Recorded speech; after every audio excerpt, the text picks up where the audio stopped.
Hello and welcome to my advice channel for the beginning player of Dungeons and Dragons.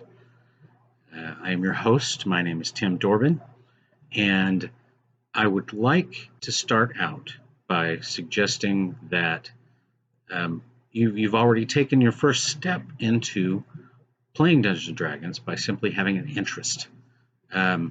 Most people don't have the time to dedicate to the game, learning the rules and the ins and outs of it from the books, from the guides, the Player's Handbook, the Monster Manual, the Dungeon Master's Guide. All great books, don't get me wrong, but it can be daunting how complex the game can get. Um, if you're a scholar, if you like to read for hours on end, that's great.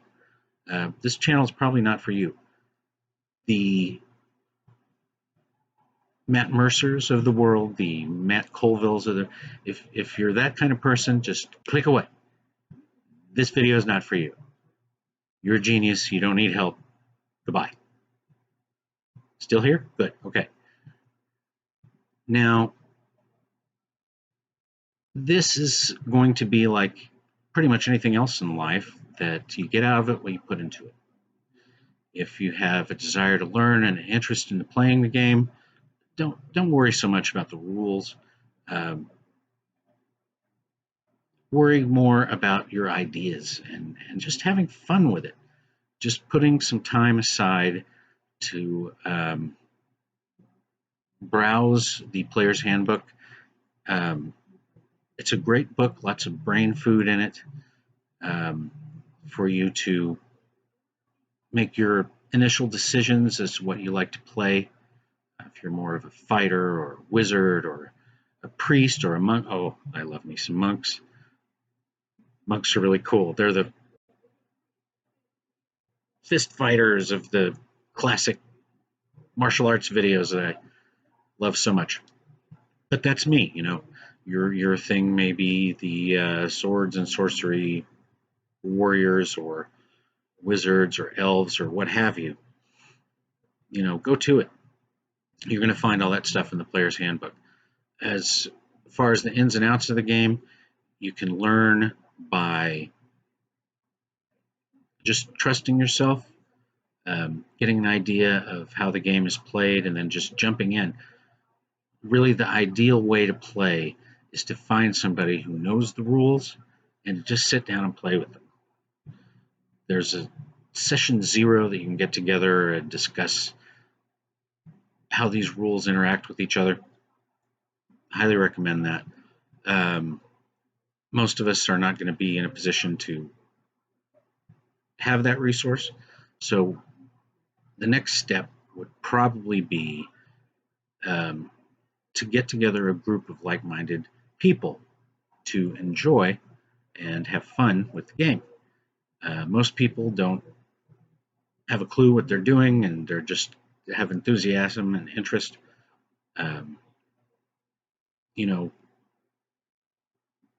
The difficulty can arise from simply just getting several people together to play.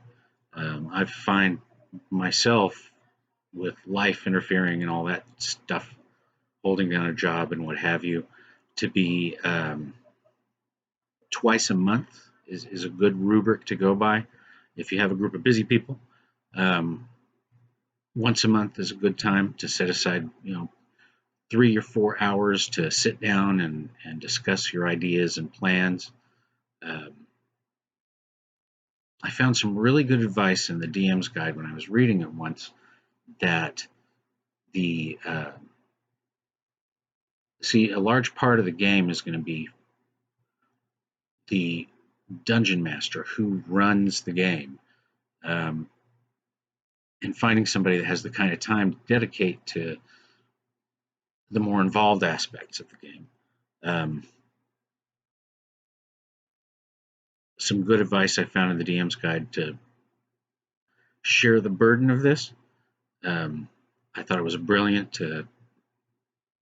Reminded me of an old typing exercise that I did once, where people would write a story. It's just an excuse to practice typing, but it was interesting to me that a person would write a story, and then they would stop and hand the paper off to the next student in the class, who would then pick up from there.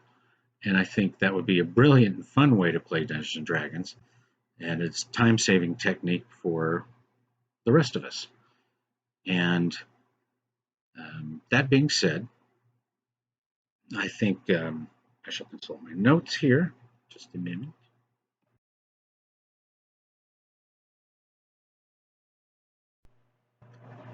The next step would be um, the burden of learning and understanding the rules. Um, you can start out with a very free form and kind of your own way of playing. You're probably going to rely heavily on this in the early days of your gameplay. It's going to be um,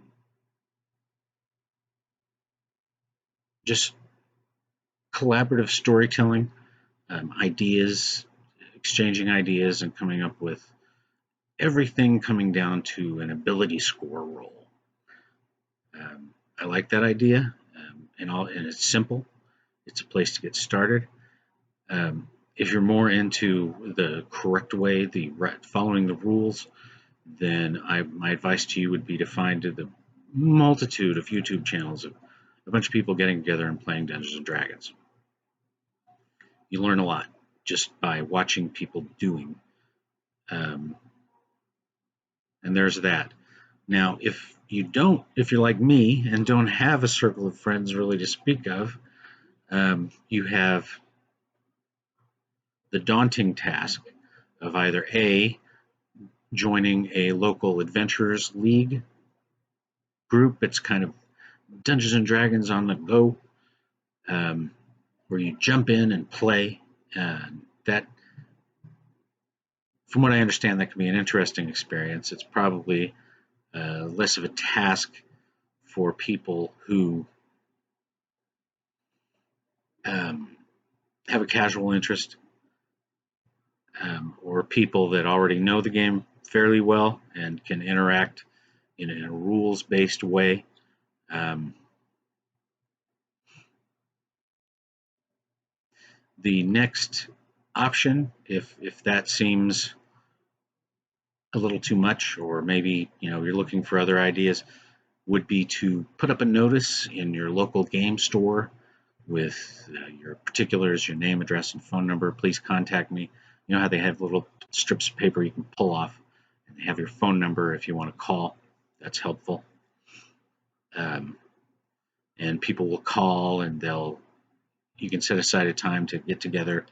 If you're going to go this route, it can be interesting. The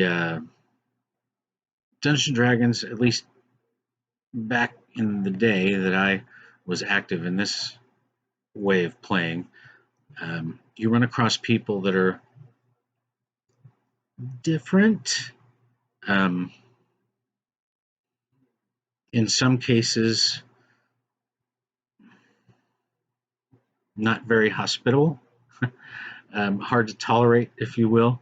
In some rare cases, I've had to just come out, ask them to sit down and talk to them and see if they maybe might find a group of people better suited to the style of play, if you will. Just I would recommend finding people you genuinely like and getting together with them. Um, but that being said, you know, I've had a very rewarding experience by doing this. Um, I found some people that were like-minded and pretty brilliant, actually. So I don't want to necessarily poo-poo this idea, because it's yielded its share of burdens and rewards. Let's just leave it at that. So please like and subscribe, um, and help support my dream of Sunday playing golf with Jeremy Crawford, and that would help a great deal. And more advice is going to be coming, especially I intend to expand on this is kind of a player's guide. I'm going to have another video out, more of a dungeon master's guide. And thank you for your kind attention.